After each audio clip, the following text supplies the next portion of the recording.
Movie के start में हमें 1996 का सीन दिखाया जाता है जिसमें हम जॉन नाम के एक पुलिस वाले को देखते हैं जो कि एक क्रिमिनल को पकड़ने आया हुआ था जिसका नाम साइमन होता है। इसने एक बस को हाईजैक कर लिया था जिसके अंदर लगभग 30-40 लोग थे और वो सरकार से कुछ पैसों की डिमांड कर रहा था। फिर तभी वहाँ पर जॉन भी आ जाता है और वो आते ही साइमन के सभी लोगों को मारने लगता है। फिर जैसे ही साइमन को पता चलता है कि जॉन यहाँ पर पहुंच चुका है तो वो पेट्रोल से भरे सभी टैंक्स को लीक कर देता है। जिसके बाद जब जॉन साइमन के पास पहुंचता है तो वो उन 30-40 लोगों के बारे में पूछता है, पर साइमन उससे कहता है कि तुमने आने में देर कर दी, मैंने पहले उन सभी को मार डाला है। जिसके बाद साइमन जॉन को फंसाने के लिए उस तेल में अपनी जलती हुई सिगरेट फेंक देता है जिससे वहां पर आग लग जाती है और ये देखकर जॉन को बहुत ज्यादा गुस्सा आने लगता है जिससे उन दोनों में बहुत तेज लड़ाई होने लगती है। और जो कि वहां पर बहुत सारा गन और बारूद पड़ा हुआ था तो जॉन साइमन को लेकर उस बिल्डिंग से जंप लगा देता है। जिसके बाद वे दोनों बाहर आ जाते हैं और बाहर आते ही पुलिस साइमन को अरेस्ट कर लेती है। और जब साइमन को अरेस्ट किया जा रहा था तो जॉन का सीनियर ऑफिसर जॉन से उन 30-40 लोगों के बारे में पूछता है, पर जॉन उसे बताता है कि मुझे बिल्डिंग में केवल साइमन और उसके कुछ गुंडे ही मिले थे। पर साइमन जो कि वहीं पर ही था वो चिल्लाते हुए उस पुलिस ऑफिसर से कहता है कि जॉन ने मुझे पकड़ने के चक्कर में बिल्डिंग में आग लगा दी और उन 30-40 लोगों को भी मार डाला। जिसके बाद जॉन अपने सीनियर ऑफिसर को बहुत समझाने की कोशिश करता है, पर जॉन के साथ का एक ऑफिसर भी उन्हें यही बताता है कि उन्हें बिल्डिंग में बहुत सारे लोगों की जली हुई लाशें मिली है। जिसके बाद जॉन को इतने सारे लोगों की हत्या की वजह से उसे भी अरेस्ट कर लिया जाता है और अब साइमन के झूठ बोलने की वजह से जॉन को भी जेल के अंदर जाना पड़ेगा। और अब ये केस बहुत ज्यादा कॉम्प्लिकेटेड हो चुका था। जिसके बाद इस केस के सोल्व होने तक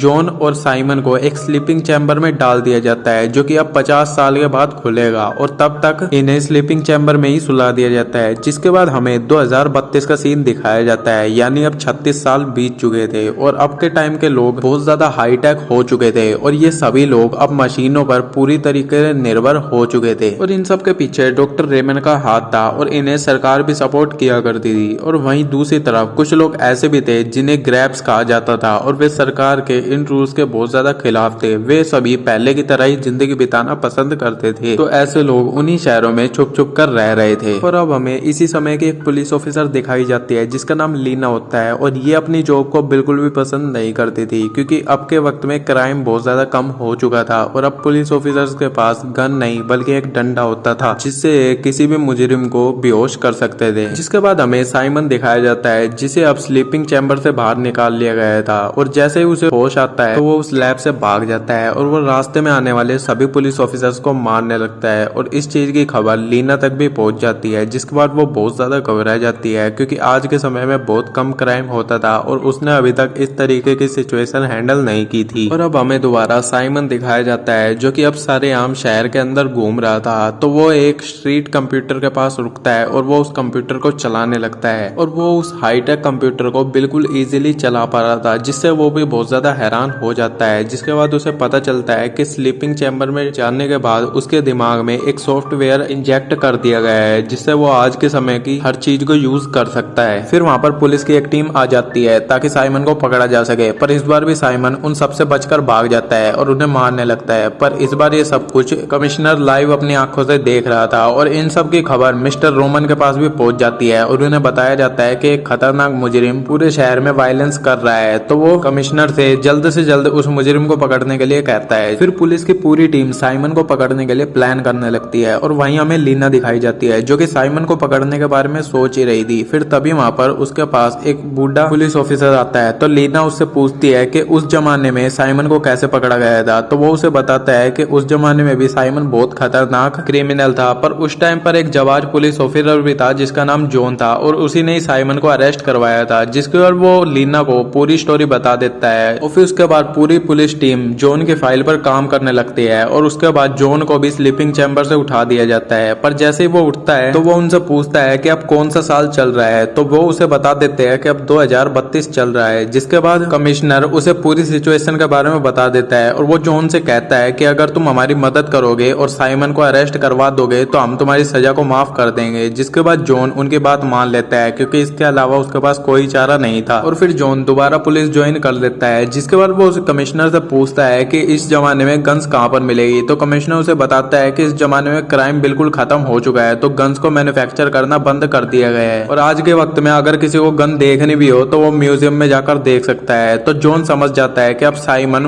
म्यूजियम में ही गया होगा ताकि वो गन को चुरा सके। जिसके बाद जॉन लीना के साथ म्यूजियम के लिए निकल जाता है और जैसे वो म्यूजियम में घुसता है तो वो देखता है कि साइमन वहां पर तोड़फोड़ करके गन्स को चुरा रहा था और जैसे ही वो जॉन को देखता है तो वो उसके ऊपर फायरिंग शुरू कर देता है, जिसके बाद उन दोनों की लड़ाई होने लगती है और वे आपस में एक दूसरे को फायर करके मारना चाहते थे। पर कुछ देर की लड़ाई के बाद साइमन वहां से भाग जाता है और जैसे ही वो उस म्यूजियम से बाहर निकलता है तो वहां उसे डॉक्टर रोमन मिलते हैं। वो डॉक्टर रोमन से बोलता है कि यहाँ से साइड में हट जाओ, नहीं तो मैं तुम्हें जान से मार डालूंगा। तो डॉक्टर रोमन उसे बताते हैं कि तुम मुझे नहीं मार सकते क्योंकि मैंने ही तुमको स्लीपिंग चैम्बर से उठाया है। जिसके बाद हमें कहानी के दूसरे विलन के बारे में पता चल जाता है जो कि डॉक्टर रोमन ही थे और उन्होंने साइमन को इसलिए उठाया था ताकि वो ग्रैब्स के लीडर को जान से मार सके, क्योंकि वे डॉक्टर रोमन और सरकार के रूल्स के बिल्कुल खिलाफ थे और वे खुद ऐसा नहीं कर सकते थे, इसलिए उन्होंने साइमन को इस काम के लिए चुना। जिसके बाद साइमन वहां से भाग जाता है। फिर तभी वहां पर जॉन भी आ जाता है और वो डॉक्टर रोमन से साइमन के बारे में पूछने लगता है। तो डॉक्टर रोमन उससे झूठ बोल देता है कि तुम्हारे आते ही साइमन यहाँ से भाग गया, नहीं तो वो मुझे जान से ही मार डालता। जिसके बाद वो जॉन को लंच के लिए इनवाइट करता है। फिर हमें अगले दिन का सीन दिखाया जाता है जहाँ पर जॉन और वे सभी लोग लंच कर रहे थे, पर तभी जॉन नोटिस करता है कि उनके ऊपर बहुत देर से कुछ लोग नजर रख रहे हैं। तो जॉन को लगता है कि ये बुरे लोग हैं, तो वो उन सबको मारने लगता है और कोई भी जॉन के आगे नहीं टिक पाता। जिसके बाद जॉन उनमें से एक आदमी को पकड़ लेता है, जिसके हाथ में से बैग नीचे गिर जाता है और जैसे ही जॉन उसे उठाता है तो वो देखता है कि उसके अंदर खाना है। जिसके बाद जॉन को पता चल जाता है कि ये इन्हें नुकसान पहुंचाने नहीं बल्कि खाना चुराने के लिए आए थे। जिसके बाद जॉन उसे जाने देता है और फिर डॉक्टर रोमन वहां पर आते हैं और जॉन की तारीफ करने लगते हैं क्योंकि जॉन ने अकेले नहीं उन सबको यहाँ से भगा दिया। जिसके बाद जॉन डॉक्टर रोमन से कहता है कि आज के जमाने में लोग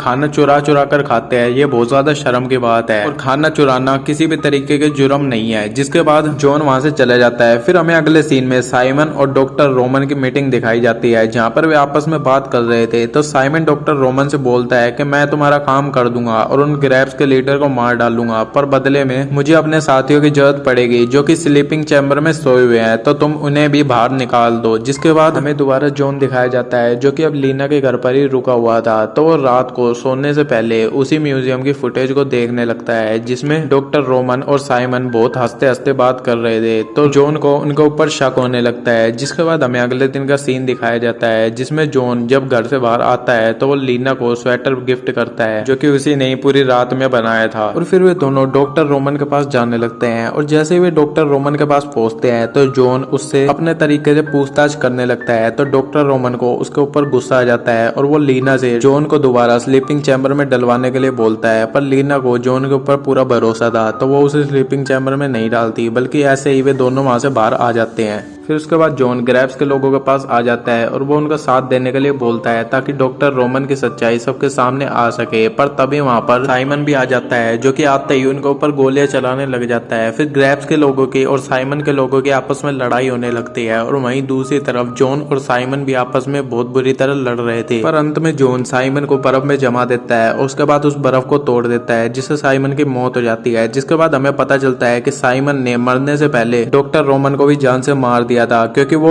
साइमन का बॉस बनने की कोशिश कर रहा था। और फिर हमें मूवी के एंडिंग में दिखाया जाता है कि अब पूरे शहर से बुराई का नामो निशान मिट चुका था। तो ग्रैब्स के लोग नॉर्मल लोगों की तरह जी रहे थे और जॉन की भी सजा माफ कर दी गई थी और यहीं पर ये मूवी एंड हो जाती है।